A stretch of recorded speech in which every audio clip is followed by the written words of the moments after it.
Hello. आज video काफ़ी छोटी है। उसका ये है कि आज संडे है। दूसरी चीज़ क्या है कि मेरे पास जो रिसोर्स है वो काफ़ी थोड़ा है। दूसरी बात क्या है कि संडे वाले दिन मैंने सोचा जितना हमने थोड़ा बहुत पढ़ा है उसके ऊपर एक छोटी सी क्विज की जाए, या फिर आप ये मानो कि मैं वो क्वेश्चन लेके आया हूँ जो पिछले कई सालों में नेट में कहीं ना कहीं पूछे गए हैं। तो इससे आप लोगों को भी ये पता लग जाएगा कि जी आप लोगों को कितना समझ में आ रहा है। तो आप लोग कमेंट में इसके आंसर भी दे सकते हो, अगर मैं इसके साथ साथ आंसर बताऊंगा। तो ये है बेसिकली जो हमने अभी तक पेनिनसुलर प्लेट्यू है उसके बारे में पढ़ा है।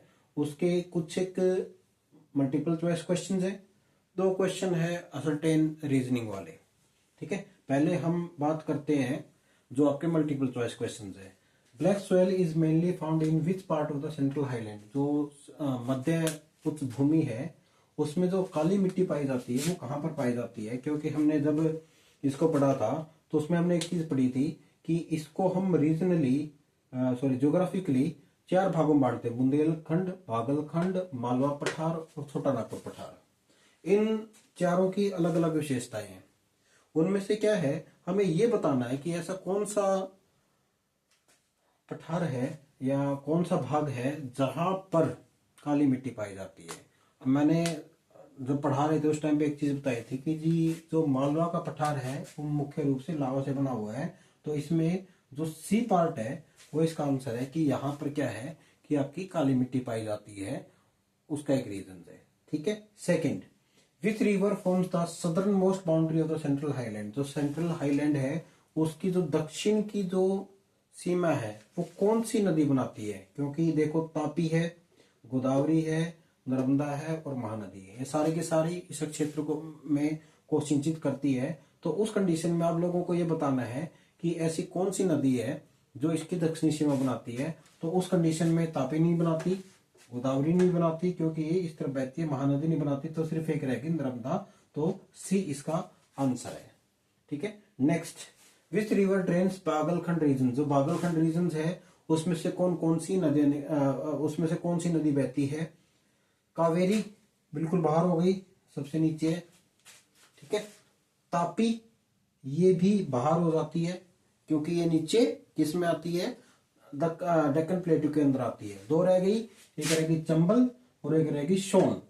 चंबल नहीं है क्योंकि ये ऊपर है काफी, तो उस कंडीशन में जो बागलखंड है वहां पर सोन नदी बहती है। ठीक है। उसके बाद ये है असर्टेन रीजनिंग के, इसका मैंने आप लोगों को बताया था कि जी एक है कथन और दूसरा है उसका क्या है, एक्सप्लानेशन, जिसमें हमने ऑप्शन दिए थे ए बी सी डी। ए का मतलब क्या है, ए भी सही है, ए सही है, आर सही है, परंतु आर ए का सही एक्सप्लेनेशन है। बी क्या कहता है, ए और आर दोनों सही है परंतु आर ए का सही से एक्सप्लेनेशन नहीं है। सी क्या कहता है, ए गलत है, आर सही है। ठीक है। और डी क्या कहता है, ए सही है, आर गलत है। ठीक है। ये चार ऑप्शन आते हैं। तो इसमें हम देखते हैं कि जी इसमें क्या बोला गया क्वेश्चन नंबर 4 में, the central highland are an important watershed region of India.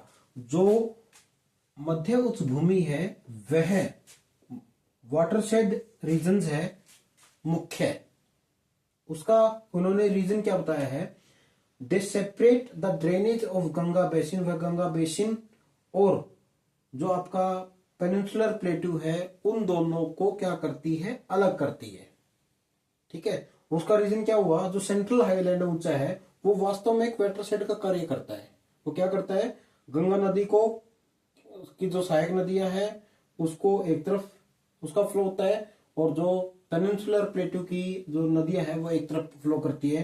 तो क्या है कि ये भी सही है, ये भी सही है, परंतु ये जो आर है वास्तव में इसका सही एक्सप्लेनेशन दे रहा है। आर है एक सही एक्सप्लेनेशन दे रहा है, तो इसका आंसर आएगा ए। ठीक है।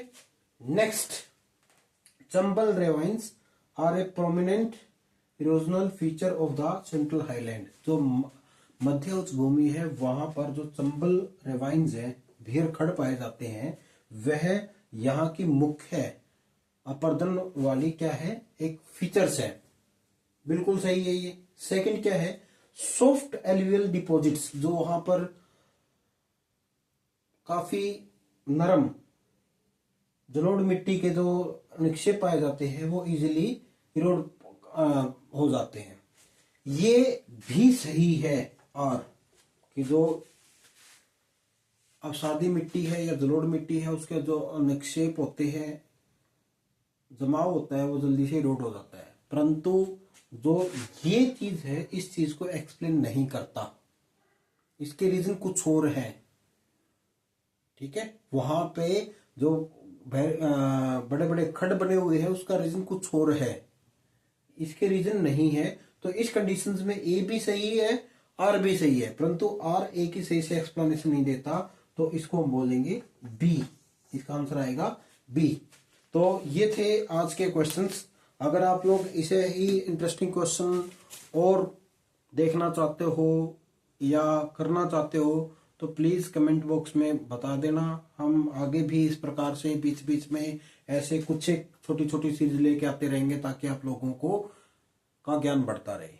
अगर आप लोगों को ये चीजें पसंद आई हो तो कृपया करके चैनल को सब्सक्राइब कर लें। बहुत बहुत धन्यवाद, थैंक यू जो आपने इतना समय दिया, थैंक यू।